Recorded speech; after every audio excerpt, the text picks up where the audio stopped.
வணக்க மக்களே, welcome to the ஃபென்சர் show. இன்னைக்கு ஷோல நம்ம பார்க்க போறது ரெக்க சித்திரம் அப்படின்ற ஒரு மலையாள மூவியோட ரிவ்யூ. இந்த படம் பாத்தீங்கன்னா இந்த வீக்கெண்ட் தியேட்டர்ஸ்ல அவைலபிளா இருக்கு. இந்த படத்துல ஆசிஃப் அலி தான் லீட் கேரக்டர் பிளே பண்ணிருக்காரு. இந்த படம் ஒரு மர்டர் மிஸ்டரி த்ரில்லர். அதுவும் 40 வருஷங்களுக்கு முன்னாடி நடந்த ஒரு கொலை. அந்த கொலையாளியை எப்படி கண்டுபிடிக்கிறாங்க அப்படின்ற மாதிரி தான் இன்வெஸ்டிகேஷன் போகும். இந்த இன்வெஸ்டிகேஷனை எடுத்து நடத்தக்கூடிய போலீஸ் ஆபீசர் தான் நம்ம ஆசிஃப் அலி. இவரை பொறுத்த வரைக்கும் பாத்தீங்கன்னா ஸ்டார்டிங்லேயே வந்து சஸ்பென்ஷன்ல இருப்பாரு. அதாவது கேம்பிளிங்ல காசு ஜெயிச்சதுனால வந்து இவரை சஸ்பெண்ட் பண்ணிருப்பாங்க. அந்த சஸ்பென்ஷன் பீரியட் முடிஞ்சு பனிஷ்மெண்ட் டிரான்ஸ்பர் மாதிரி இவரை மலப்புரம் அப்படின்ற ஒரு இடத்துக்கு போஸ்டிங்ல போட்டிருப்பாங்க. நாள் போஸ்டிங் அன்னைக்கே பாத்தீங்க அப்படின்னா ஒரு இன்ட்ரெஸ்டிங்கான கேஸ் அவருக்கு வருது. அதாவது ஒரு பொண்ணை புதைச்ச இடத்துலயே அதுக்கு காரணமான ஒரு நபர் வந்து தற்கொலை பண்ணிக்கிட்டு இறந்து போயிடுறான். இது மட்டும் இல்லாம நிறைய பேர் இதுக்கு காரணம் அப்படின்ற மாதிரி ஒரு வீடியோவும் விட்டுறான். அந்த பொண்ணு யாரு, அந்த பொண்ணுக்கு என்ன நடந்துச்சு, இதுக்கு காரணமானவங்களா யார் யாரு, அவங்க எல்லாம் கண்டுபிடிச்சாரா இல்லையா அப்படின்றத அந்த படத்தோட கதை.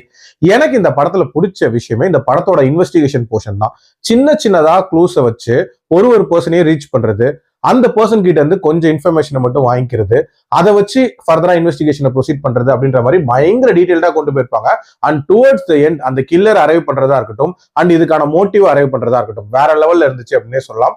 அதே மாதிரி இதுல அந்த மம்முட்டியோட ரெஃபரன்ஸை யூஸ் பண்ண விதம் அப்படின்றதுமே வந்து ரொம்ப ஆர்கானிக்கா இருந்துச்சு. இந்த கதைக்கு தேவைப்பட்டுச்சு, அதுக்காக ரொம்ப நீட்டாவே யூஸ் பண்ணியிருந்தாங்க. ஆல்சோ மம்முட்டி அண்ட் சரிதா நடிச்ச அந்த பழைய மலையாள படத்தை வச்சு இந்த இன்வெஸ்டிகேஷனை நகர்த்தின விதம் அப்படின்றதுமே சூப்பரான தாட்டா இருந்துச்சு அப்படின்னே சொல்லலாம். ஆல்சோ ஆசிஃப் அலியை பொறுத்த வரைக்கும் இது டெய்லர் மேட் ரோல் அப்படின்னே சொல்லலாம். ஒரு மர்டர் மிஸ்டரி த்ரில்லர்ல ஆசிஃப் அலி நடிக்கிறாரு அப்படின்னா மினிமம் கேரண்டி அப்படின்னே கூட சொல்லலாம். அந்த அளவுக்கு வந்து இப்ப ரீசென்ட் டைம்ஸ்ல சக்சஸ் கொடுத்துட்டே இருக்காரு.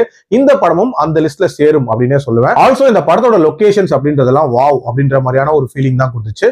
அந்த 80s காலகட்டத்தில் நடக்கக்கூடிய அந்த போர்ஷன்ஸ் படமாக்கின விதம் அப்படின்றதும் பாக்குறதுக்கு ரொம்ப நீட்டா இருந்துச்சு அப்படின்னே சொல்லலாம். அதே மாதிரி அனஸ்வரா ராஜனுக்கு என்ன நடந்திருக்கும் அப்படின்ற அந்த மிஸ்டரி இருக்குல்ல, அதை ரிவீல் பண்ண விதம், அதுக்கான பிளானிங் அப்படின்றதுமே ரொம்ப நீட்டா யோசிச்சிருக்காங்க. ரொம்ப சூப்பரான ரைட்டிங் தான். பட் இருந்தாலும் இந்த படத்துல சில பிரச்சனைகள் அப்படின்றது இருக்குதான் செய்யுது. ஃபர்ஸ்ட் திங் என்ன அப்படின்னா இந்த படத்தோட பேஸ் தாங்க.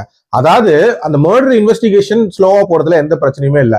பட் அந்த ஷூட்டிங் ஸ்பாட்ல நடக்கக்கூடிய சம்பவங்கள், பிளாஷ்பேக் போர்ஷன்ஸ், இதெல்லாமே ரொம்ப ஸ்லோவா நகர்ற மாதிரியான ஒரு ஃபீல் அப்படின்றது இருந்துச்சு. அதே மாதிரி கிளைமேக்ஸ் வந்துருச்சு, படம் முடிய போகுது அப்படின்னு நினைக்கும் போது இன்னுமே தேவையில்லாம டிராக் பண்ணி கதையை கொண்டு போன மாதிரியான ஒரு ஃபீலுமே இருந்துச்சு.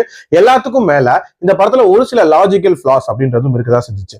அதாவது 40 வருஷத்துக்கு முன்னாடி நடந்த ஒரு கொலையை வந்து இவ்வளோ ஆராய்ச்சி பண்ணி கண்டுபிடிக்கிறாங்கன்ற மாதிரி காட்டுறாங்க. பட் இந்த இன்வெஸ்டிகேஷன் போது சாட்சியை மறைக்கிறதுக்காக சில கொலைகள் ஜஸ்ட் லைக் தட் நடக்கிற மாதிரி காட்டுவாங்க.